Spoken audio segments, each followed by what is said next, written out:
नमस्कार, SBT news में आपका स्वागत है। पेश है 11 जुलाई गुरुवार शाम 7:15 बजे राजस्थान की बड़ी खबरें। The institute of chartered accountant of India ने सीए फाइनल और इंटरमीडिएट एग्जाम मई 2024 का रिजल्ट जारी कर दिया है। जयपुर के रोहन गर्ग ने फाइनल में 5वीं रैंक हासिल की है। वहीं इंटरमीडिएट में जयपुर की प्रियांशी ने 13वीं और भव्य ने ऑल इंडिया 18वीं रैंक हासिल की है। इंटरमीडिएट एग्जाम 11,041 स्टूडेंट्स ने और सी फाइनल 7,122 स्टूडेंट्स ने क्लियर किया है। इस रिजल्ट में जयपुर के सांगानेर के रहने वाले रोहन गर्ग ने 600 में से 473 नंबर लाकर 78.33% अंक हासिल किए हैं। रोहन गर्ग सीए की तैयारी करने के साथ साथ एक यूट्यूबर भी है। जब उनका रिजल्ट जारी हुआ तो इसे भी उन्होंने यूट्यूब पर लाइव करते हुए इसका व्लॉग भी बनाया। राजसमंद में हुए भीषण सड़क हादसे में एक ही परिवार के 4 लोगों की मौत हो गई। पहले ट्रेलर और टैंकर की भिड़ंत हुई, इसके बाद केमिकल से भरा टैंकर क्रेटा कार पर पलट गया। कार सवार सभी लोग टैंकर के नीचे दब गए। हादसा चारभुजा थाना सर्किल में राजसमंद गोमती 4 लेन पर मानसिंह का गुड़ा में हुआ। मरने वाले सभी केलवाड़ा के रहने वाले थे। लंबे समय से ये परिवार उदयपुर के हिरणमगरी के सेक्टर 4 में रह रहे थे। एसपी मनीष त्रिपाठी ने बताया कि हादसा आज सुबह करीब 8:15 बजे ढलान नुमा रोड पर हुआ। टैंकर में केमिकल भरा था। यह केमिकल बहुत ही अधिक ज्वलनशील होता है। टैंकर ने ओवरटेक करने की कोशिश की थी, इसी चक्कर में यह हादसा हो गया।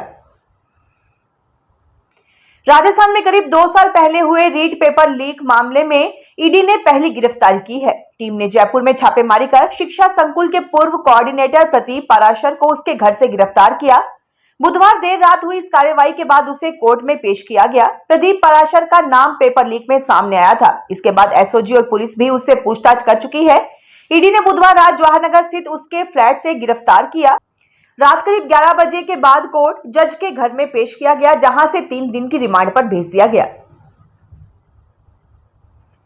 राजस्थान विधानसभा में छात्र संघ चुनाव करवाने का मुद्दा रविंद्र सिंह भाटी ने उठाया है। भाटी ने सदन के शून्यकाल के दौरान कहा कि छात्र संघ चुनाव राजनीति की प्रथम सीढ़ी है, जो नवीन राजनीतिक पीढ़ी को तैयार करती है। विधानसभा स्पीकर भी छात्र राजनीतिक से ही आते हैं।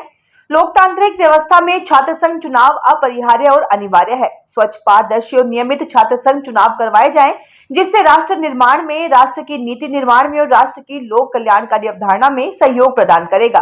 दरअसल राजस्थान की पूर्ववर्ती सरकार ने 2023 में छात्र संघ चुनाव कुलपति समिति की सिफारिश पर रोक लगा दी थी। इसके बाद स्टूडेंट्स ने प्रदेश भर में चुनाव कराने की मांग को लेकर प्रदर्शन किया।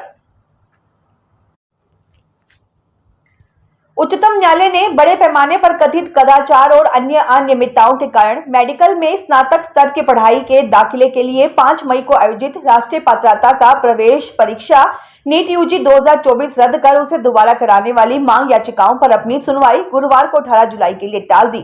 मुख्य न्यायाधीश डीवाई चंद्रचूड़ और न्यायमूर्ति जेबी पारदीवाला और न्यायमूर्ति मनोज मिश्रा की पीठ ने कहा कि उसके पीठ के अलावा कुछ अन्य याचिकाकर्ताओं ने अभी तक केंद्र सरकार और परीक्षा आयोजित कराने वाली संस्था राष्ट्रीय परीक्षण एजेंसी द्वारा बुधवार को दायर हलफनामे पर गौर नहीं किया है। इसलिए इस मामले को 18 जुलाई के लिए स्थगित की जाती है। राजस्थान के चिकित्सा एवं स्वास्थ्य मंत्री श्री गजेंद्र सिंह खीमसर ने गुरुवार को राज्य विधानसभा में कहा कि माता पिता द्वारा ही अपने बच्चों को बेचे जाने की घटनाएं बेहद दुखद है। उन्होंने कहा कि इस तरह की घटनाओं पर रोक लगाने के सरकार अपने स्तर पर कार्रवाई कर रही है, लेकिन इसके लिए समाज को भी आगे आना होगा। समाज के लोग जब मिलकर काम करेंगे तभी इस प्रकार की घटनाओं पर प्रभावी रोक लग सकेगी। खीमसर शून्यकाल में बूंदी विधायक हरिमोहन शर्मा द्वारा शून्यकाल में पर्ची के माध्यम से इस संबंध में उठाए गए मामले पर जवाब दे रहे थे। उन्होंने बताया कि इस संबंध में फलासिया और बागपुरा थाने में कुल 7 प्रकरण दर्ज हुए हैं। कांग्रेस के पूर्व अध्यक्ष तथा लोकसभा में विपक्ष के नेता राहुल गांधी ने कहा है कि मणिपुर के आंतरिक हालात ठीक नहीं है और पूरा राज्य 2 हिस्सों में बंट गया है। इसलिए प्रधानमंत्री नरेंद्र मोदी को वहां जाकर लोगों की समस्याएं सुनकर लोगों से शांति की अपील करनी चाहिए। श्री गांधी ने कहा कि वह तीसरी बार मणिपुर का दौरा कर चुके हैं, लेकिन उन्हें इस बात का अफसोस है कि वहां स्थिति सामान्य नहीं हो रही है। श्री मोदी को खुद वहां जाकर लोगों से शांति की अपील करनी चाहिए ताकि स्थिति सामान्य हो सके।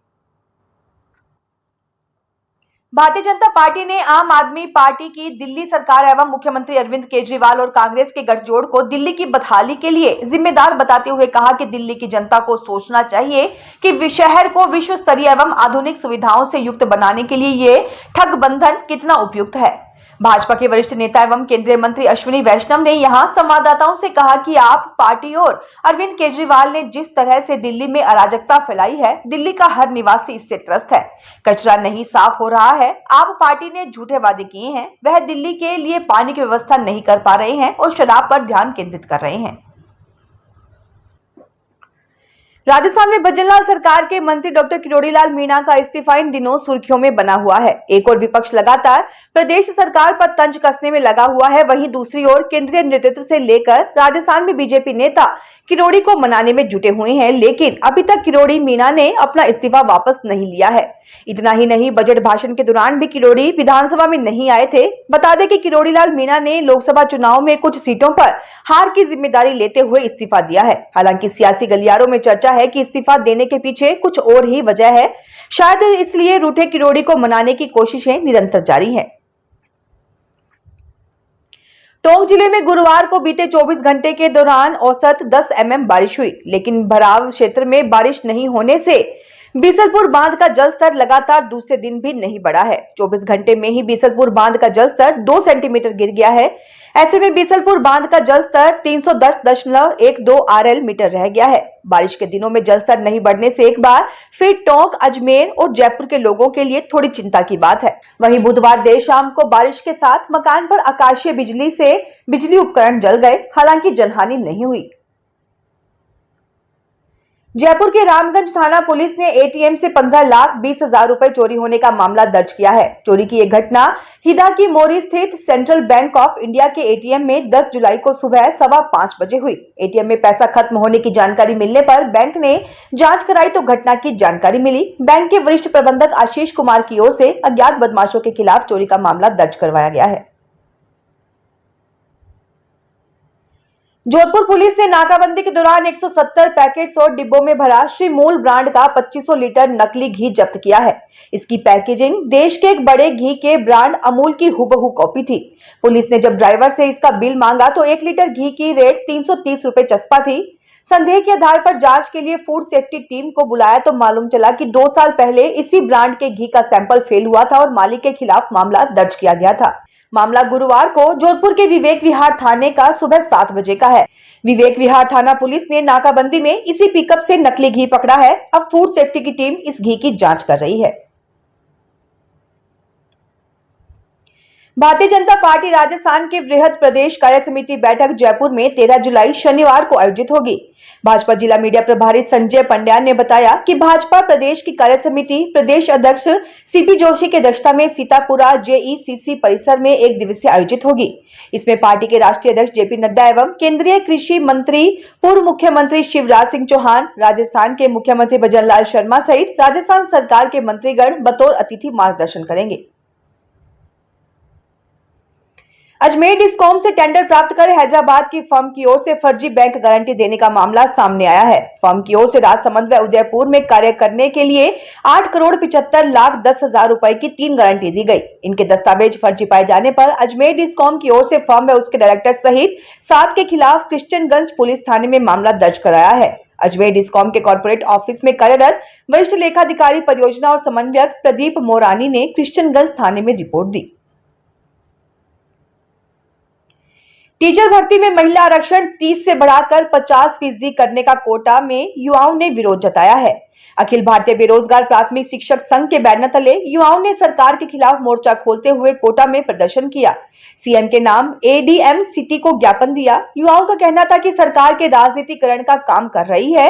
ये बिल युवाओं के खिलाफ है। अगर सरकार को महिला सशक्तिकरण करना है तो पहले कैबिनेट में महिलाओं की हिस्सेदारी बढ़ाए। राजस्थान युवा एकीकृत संघ के प्रदेशाध्यक्ष मनोज मीणा ने बताया कि राज्य सरकार ने शिक्षक भर्ती में महिला आरक्षण 50% करने का फैसला लिया है। पंचायती राज कानून में संशोधन करने की अनुमति भी दे दी है, जो सरासर गलत है। फिलहाल इस बुलेटिन में इतना ही। फिर हाजिर होंगे और बड़ी खबरों के साथ।